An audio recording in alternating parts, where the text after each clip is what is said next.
Kita bahas soal nomor 6. Soalnya begini, lingkaran x kuadrat plus y kuadrat plus 6x plus 6y plus c sama dengan 0 menyinggung garis x sama dengan 2. Tentukan nilai c, ya nilai c, oke. Kita tentukan pusatnya dulu. Pusat lingkaran itu adalah negatif setengahnya a, berarti negatif setengah dari 6, berarti negatif 3, oke. Kemudian negatif dari setengahnya b, b nya kan 6, negatif sudah saya tulis setengahnya 6, berarti 3. Oh, kalau begitu pusatnya adalah negatif 3,3. Oke, nah berikutnya kita tentukan nilai c.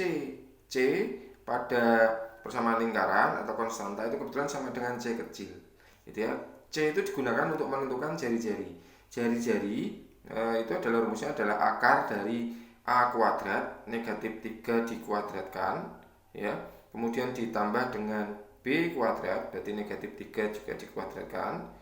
Kemudian dikurangi dengan c, dikurangi dengan c, kebetulan c nya c kecil, ya. Itu jari-jari, oke. Nah, itu simpan, itu jadi persamaan persamaan I1 maksudnya, ya. Oke, kemudian kita akan mencari jari-jari ketika menyinggung garis. Kita tulis dulu garisnya.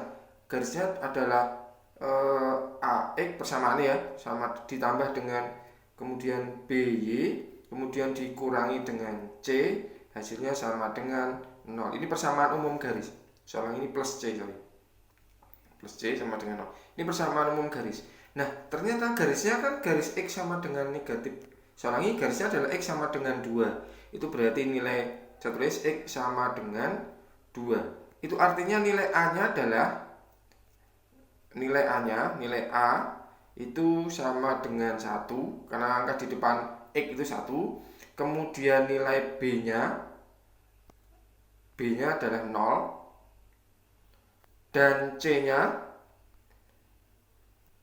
adalah negatif 2. Negatif 2. Kenapa negatif 2? Karena ini saya ubah dulu. Nah, ini saya ubah menjadi X dikurangi 2 sama dengan 0. Artinya negatif 2 nya sebelah kanan kita pindah ke kiri jadi negatif. Oke. A, B, dan C nya sudah kita peroleh. Sehingga kalau kita lihat pusat lingkaran tadi, X1-nya diketahui sama dengan negatif 3. Oke, kemudian Y1-nya diketahui sama dengan juga negatif 3. Oke, nah kalau kita akan mencari jari-jari menggunakan titik kemudian menyinggung garis, rumusnya adalah R sama dengan nilai mutlak dari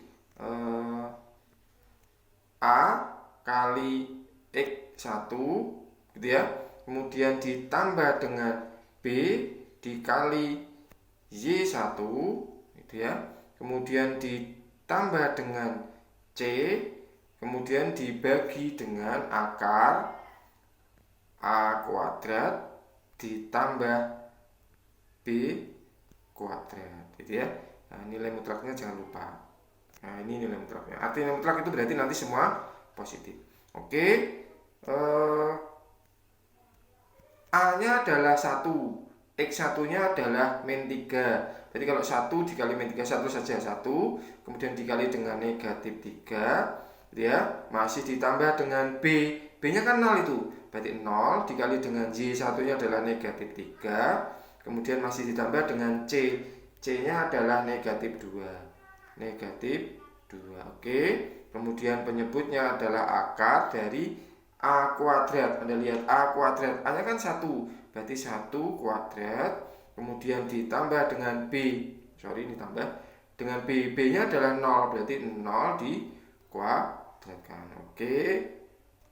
Tanda mutlaknya jangan lupa. Oke, sama dengan ini R dia sama dengan, berarti tanda mutlak jangan lupa 1 kali negatif 3 kan negatif 3. Kemudian 0 kali negatif 3 ini, 0 kali negatif 3 adalah 0 ditambah 0, kemudian masih dikurangi dengan negatif 2. Oke, penyebutnya adalah akar dari 1. Akar dari 1 kuadrat kan 1 ditambah 0 kuadrat 0. 1 tambah 0 kan 1. Akar dari 1 tetap 1. Oke, tanda mutlaknya jangan sampai lupa. Sehingga sama dengan negatif 3 tambah 0 negatif 3, negatif 3 tambah negatif 2 negatif 5. Negatif 5 dibagi dengan 1 hasilnya negatif 5. Karena tanda mutlak maka negatif jadi positif 5. Itu jari-jarinya. Oke, nah ternyata nilai R-nya adalah 5. Jari-jarinya adalah 5. Oke, kalau begitu Anda lihat persamaan satu yang di atas tadi. R itu kan akar dari 3 kuadrat. Saya ulangi, akar dari negatif 3 kuadrat tambah negatif 3 kuadrat dikurangi C. Nah, kan hasilnya berarti sama dengan 5. Saya tulis akar dari langsung saja negatif 3 dikuadratkan itu kan berarti 9. Kemudian ditambah dengan negatif 3 dikuadratkan juga 9. Masih dikurangi dengan C. Dan itu hasilnya sama dengan 5. Oke, nah itu kalau dikuadratkan semua, ruas kanan dan ruas kiri dikuadratkan semua, akarnya kan hilang.